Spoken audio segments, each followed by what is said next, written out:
నీవు రాసిన పాటలలో ఎక్కువ మంది చెప్పిన మాట ఏది? ఏ పాటకు వచ్చిందట? మా నాన్నది మీ నాన్న దగ్గరికి వచ్చిన వాటిలలో నల్లని రేగడి పాట. అవునా? ఏది పాట ఉంచారు? మిషన్ కాకతీయ మీద రాసినాను నేను ఓకే. 2014లో.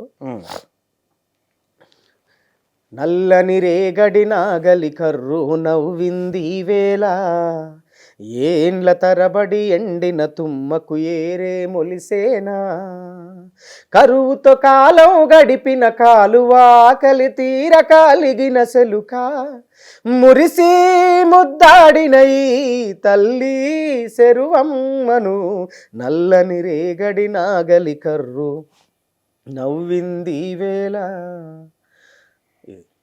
చాలా బాగుంది. అంటే మిషన్ కాకతీయ రాయమన్నారా లేకపోతే నీ ఎంతకు నువ్వు ఫీల్ అయ్యారా? నేనే రాసినాను. ఓన్ ఎవరేం చెప్పింది ఏం కాదు, పాట రాయమని ఏం చెప్పలే. అంటే దానికి ఒక నేపథ్యం ఉంది దానికి కూడా. అప్పుడు మిషన్ కాకతీయ మీద పాటలు రాస్తే 50,000 రూపాయలు ఇస్తామని పేపర్లో నమస్తే తెలంగాణలో ఒక ప్రకటన వచ్చింది, ఫస్ట్ ప్రైజ్. నా పరిస్థితి చాలా దారుణంగా ఉంది అప్పుడు ఉద్యమం అయిపోయింది, తెలంగాణ వచ్చింది, ప్రోగ్రామ్స్ చేసుకునేటోళ్ళం మేము. సాయి చందన్ ఏమటి ఉండేది, అక్కడిక్కడ ప్రోగ్రామ్ చేసుకుంటే డబ్బులు వచ్చేటివి, ఇల్లు గడవట్లేదు, పెళ్ళి అయింది, రెంట్లు కట్టాలి, 50,000 వస్తే బాగుంటుందేమో అనుకున్నా కానీ అది డేట్ అయిపోయినాక కూడా నేను పాట రాయలేదు. మంచి పాట రాయాలి అనే ప్రయత్నంలో అసలు అంటే ఎంత ట్రై చేసినా నా మనసు ఒప్పుకోవట్లేదు ఎన్ని రాసినా. ఇక అది అయిపోయిన తర్వాత ఒక 1 వీక్ తర్వాత వచ్చిన థాట్ ఇది, ఈ ట్యూను ఇదంతా డేట్ అయిపోయినాక వచ్చింది. రాసిన ఆటోమేటిక్గా మన రవి కళ్యాణ్ అన్న ఉన్నాడు కదా మ్యూజిక్ డైరెక్టర్, అన్నను బతిలాడుకొని అన్న మ్యూజిక్ చేయన్న అంటే చేసిండు. గజ్వేల్ వేనన్న అమూల్య స్టూడియో ఓనరు, అన్న దీన్ని మిక్సింగ్ చేయాలి, కోరస్ లేపియాలంటే ఆయన ఫ్రీగా చేసి ఇచ్చిండు. సింగర్ శంకర్ బాబు నన్ను బతిలాడితే ఆయన వచ్చి పాడిండు.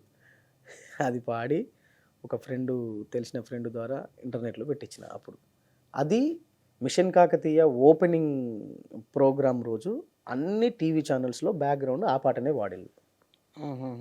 స్కీమ్ ఓపెనింగ్ అప్పుడు. ఈ విషయం గవర్నమెంట్ తెలిసిందా నీవు రాసి చేసినావని?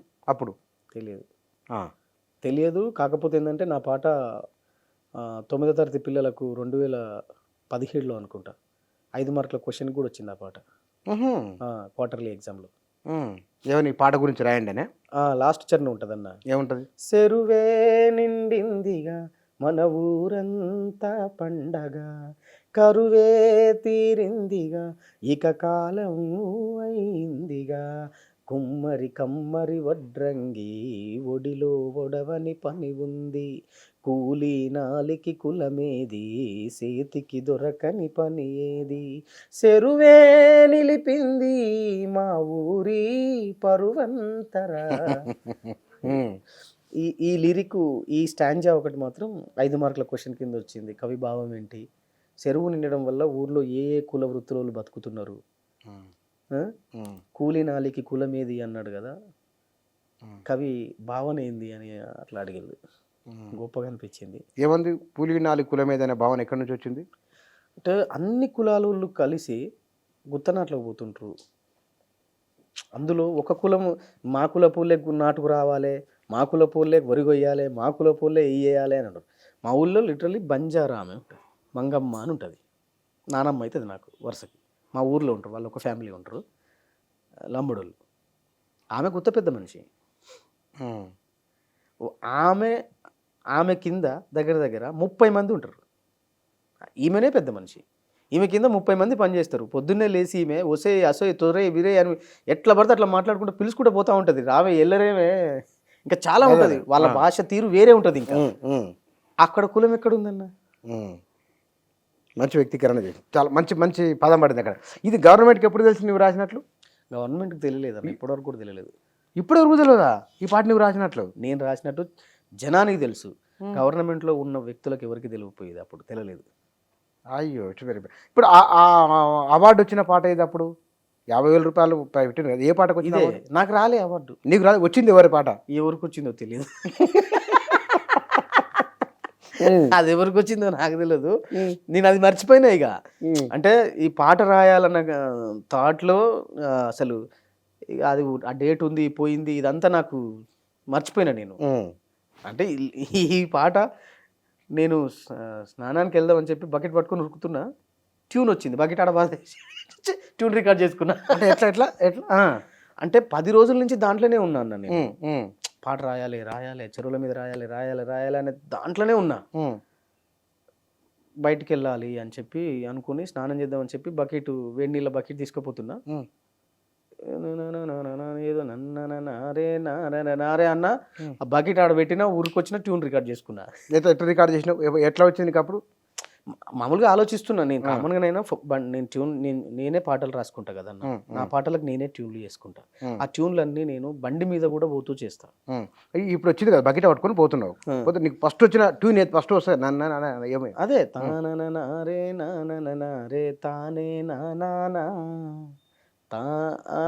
అరే ఇది బాగుంది ఇది పోయినా రికార్డ్ చేసుకున్నా. వాయిస్ రికార్డ్ చేసుకున్నావు? వాయిస్ రికార్డ్ చేసుకున్నా ఫోన్లో, కూర్చున్న రాసిన. అంటే ఒక విషయం ఏంటంటే అన్న, నేను పెద్ద లిటరేచర్ కూడా ఏం చదవను. కాకపోతే ఏంటంటే ఏ పాట రాసినా ఎక్కువ రోజులు రాయను, ఎక్కువసేపు రాయను. నాకు ట్యూన్ వచ్చింది అని అంటే ఆల్మోస్ట్ 1 గంట నుంచి 2 గంటల్లో ఫినిష్ చేస్తుందండి. నేను సబ్జెక్ట్ ఉంటుంది, సబ్జెక్ట్ మీద తెలుసుకుంటా, ఫినిష్ చేసేస్తా, ఇమీడియట్గా రాసేసిన దాన్ని. స్నానం చేసి వచ్చి పాట రాసేస్తా. దీంట్లో అమ్మ మీదనో అక్క చెల్లె మీద రాసిన పాటలు ఉన్నాయి? చాలా ఉన్నాయన్న. ఇది ఒకటి వాడు. అమ్మ మీద నేను రాసిన పాట ఏంటంటే తల్లిని తండ్రిని వదిలేస్తుంటారు కదన్న, చాలా మందిని మనం చూస్తుంటాం, రోజు చూస్తా చూసి ఒక పాట రాసిన నేను. అమ్మ గొప్పతనం మీద కూడా రాసిన, కానీ అమ్మను వదిలేస్తే ఆ తల్లి చివరికి ఏమైపోద్ది అనే దాని మీద ఒకటి రాసిన. నువ్వు దేవుణ్ణి మొక్కుతావు కానీ జన్మనిచ్చిన తల్లిని చూడవురా అని. రాయిని పూజించే మనసే మనకుంది, అమ్మను ప్రేమించే గుణమే లేకుంది. దైవం యాడుంది కను తెరవని మానవుడా, కళ్ళెదుటే నిలిచుంది గమనించవు ఎందుకురా. 9 నెలలు బరువనక భారం మోసిందెవరయ్యా, పురిటి నొప్పులను ఓడించి పురుడు పోసినది ఎవరయ్యా. నీ మనసును అడుగయ్యా అమ్మెందుకు బరువయ్యా. రాయిని పూజించే మనసే మనకుంది, అమ్మను ప్రేమించే గుణమే లేకుంది. చాలా బాగుంది. మంచి పాట అన్న. 30 million వ్యూస్ దానికి. 30 million? ఎప్పుడు రాసిన పాట ఇది? 2020లో, 21. 21లో. Very good.